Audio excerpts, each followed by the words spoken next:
I'm John Hewitt. I'm the owner of Loyalty Brands. I've been in franchising and business for 54 years. I started when I was at the University of Buffalo working at H&R Block part-time.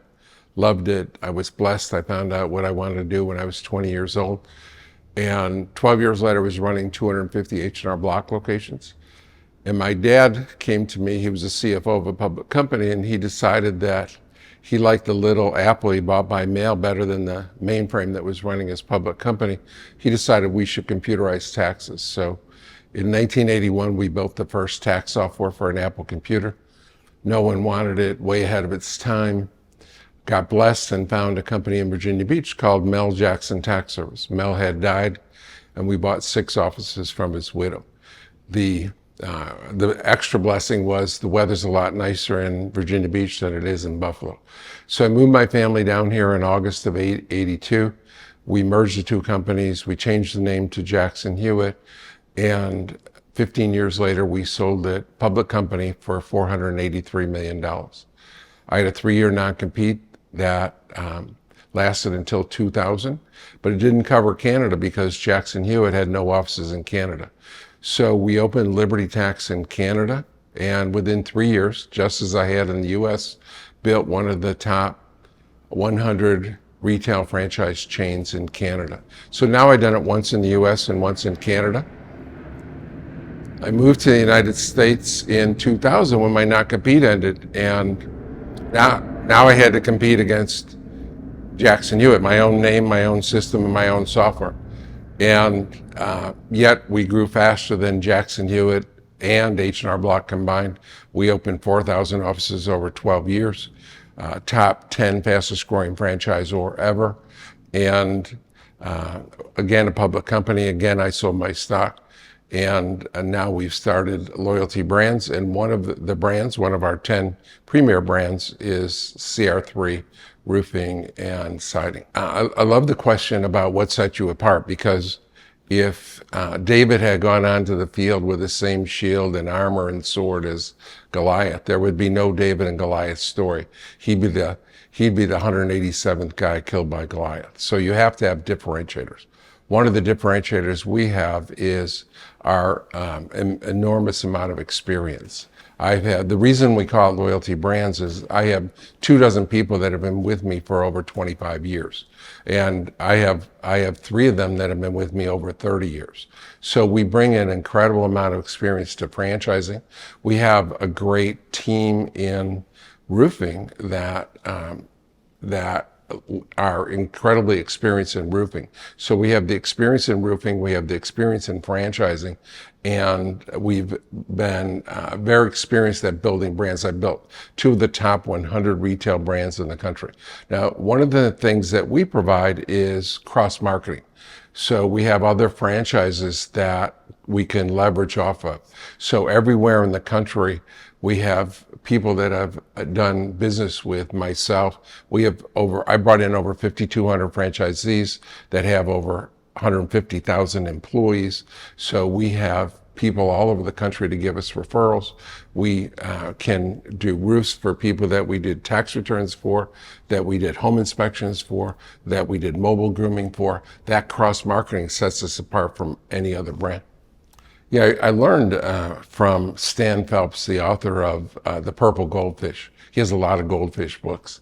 And I learned from him the lesson that, and he describes it this way, that you never arrive at a party or a meeting exactly on time.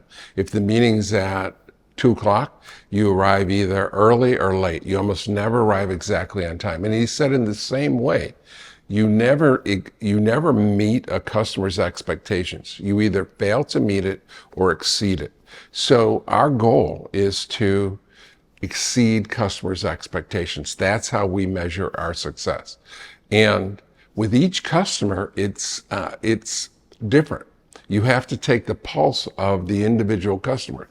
Some people want you to spend 20 minutes talking to them. Some people just want you to drop an offer and give them the offer. You have to take the pulse of each individual customer to ensure that we understand what our customers want and need, and to do a great job for them, we check with our customers afterwards. We call our customers and ask them how we did for them.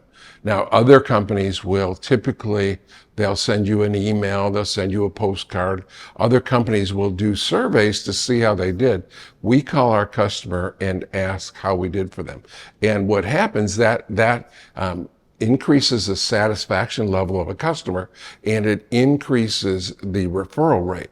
Customers, most of our salespeople and our operations people are not good at asking for referrals. So when we ask a customer how we did for them, and 95% plus are happy that we've exceeded their expectations, and they're happy and they say, yes, you did a great job, then at that time, a very personable phone person asks for a referral. So it increases our referral rates exponentially. Yeah, that's I learned a long time ago. I'm a student of business, and I learned a long time ago the secret of success. And I was studying that for the first 30 or 35 years of my life. And I wondered, what's the difference between a Walmart and a Kmart? What's the difference in the executive teams of both companies? I said, are the teams at Walmart, are they smarter? Are they more educated? Are they more experienced? And I said, no, you can hire the most experienced. You can hire the most educated. You can hire the smartest. So what's the difference between the executives at Walmart, which is wildly successful, and Kmart, which is very unsuccessful?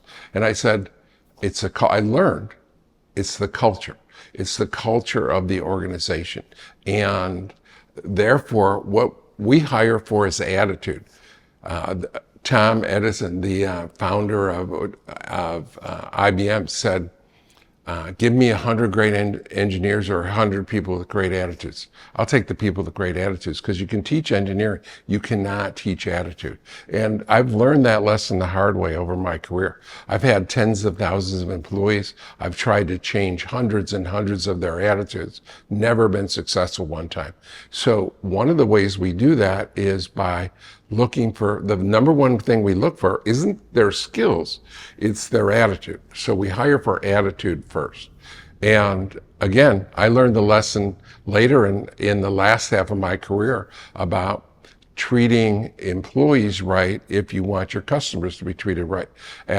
Back when I was with Jackson Hewitt, we had our mission statement was customers for life.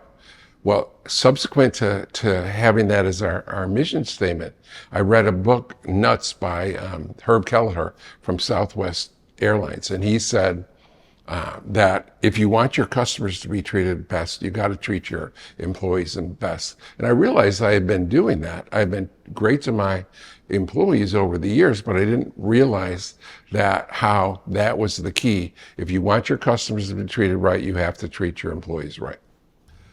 You know, when I first started competing with H&R Block in 1982, in August of 1982, my goal was to be the #1 tax service in the world. And that was quite a big, hairy, audacious goal, because we had 6 offices and H&R Block had 9,000. So I think that the chances of me ever getting anywhere near their size was rounded off 0. So that was a big goal. And we did have the best software in the industry. Block didn't like software, but to grow from 6 to 9,000 is quite audacious. So what we did is we bought 6 offices, and the first tax season we had 11, and then the second tax season we had 15, and the third tax season we had 22. That's not bad, 2.5 years. From August of 82 to January of 85 to build from 6 to 22. But I realized that I would be about 7,000 years old before we get to 9,000 at that rate. And so I said, well, I'm not going to live to 7,000, so I'm going to have to do something different. And we decided to franchise. And it turns out that franchising is, there's great things about it. There's good and bad about everything.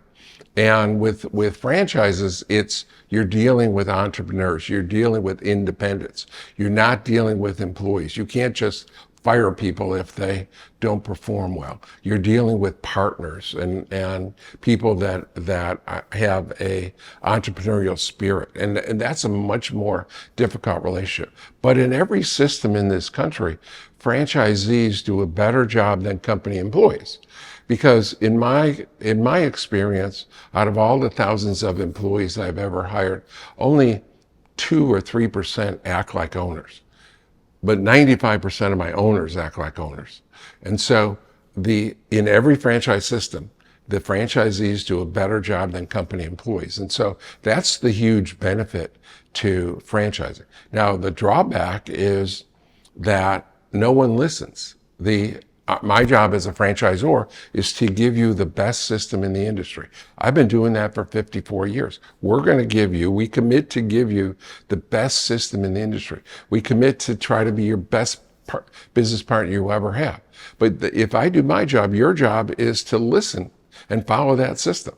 Now, bringing in 5,200 franchisees, not one has ever listened 100%.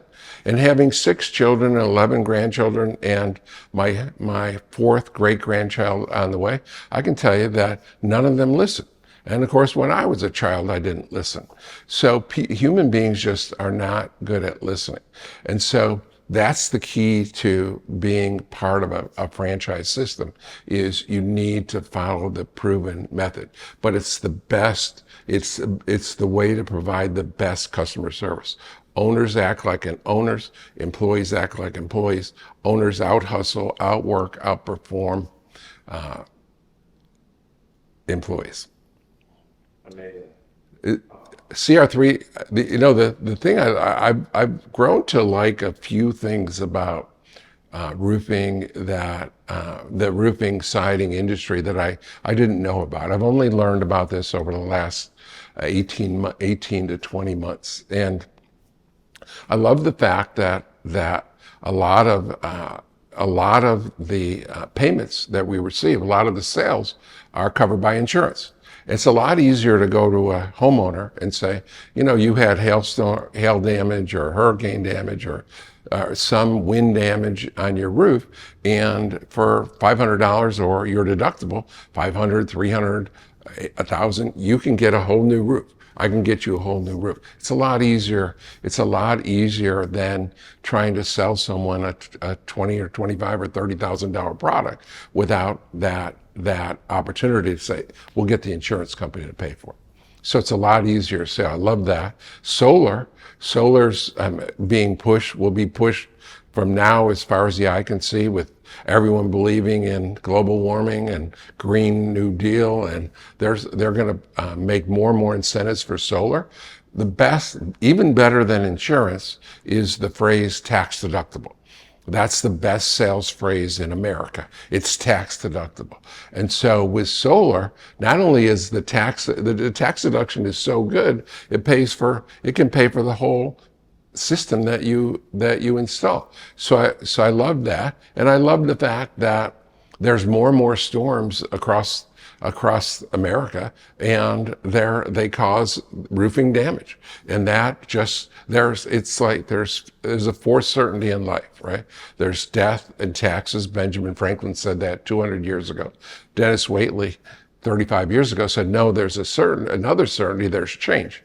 And there's a fourth certainty, that there's going to be roofing damage somewhere in the country, often by all the storms that take place every year. Nature is incredibly powerful, and it's changing and creating opportunities for us. So those are the reasons I love the roofing and siding industry.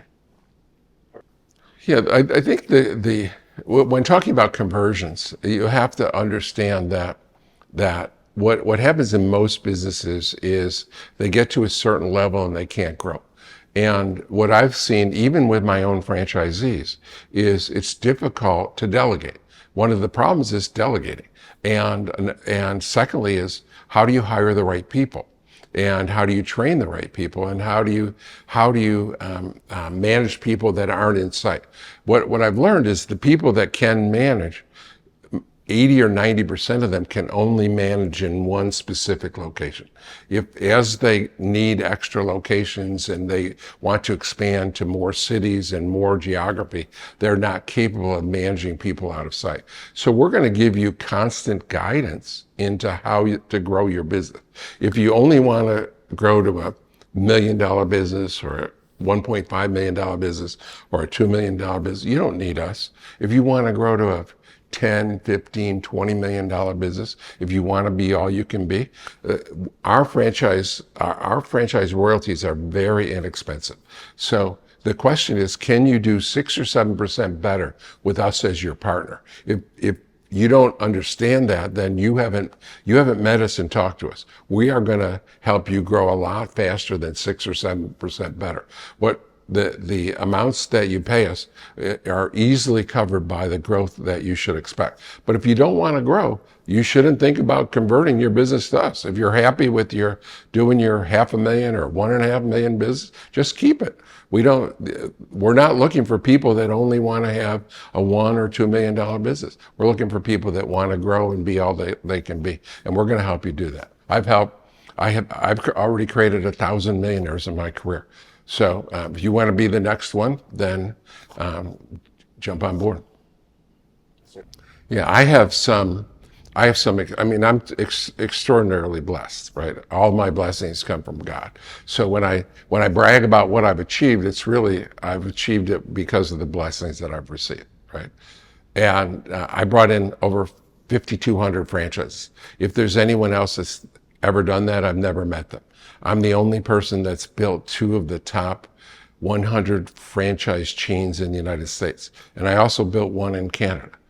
I've also built 2 $500 million public companies. I've been the CEO of 2 $500 million companies. If you want to grow, you have a premier expert. And I've surrounded myself with 24 people that have helped me get there, that have helped me build. That you don't just have access to me, you have access to 24 other people that know that's seen us build from essentially almost zero to $500 million companies. So you have access to the most experienced franchise team in the country.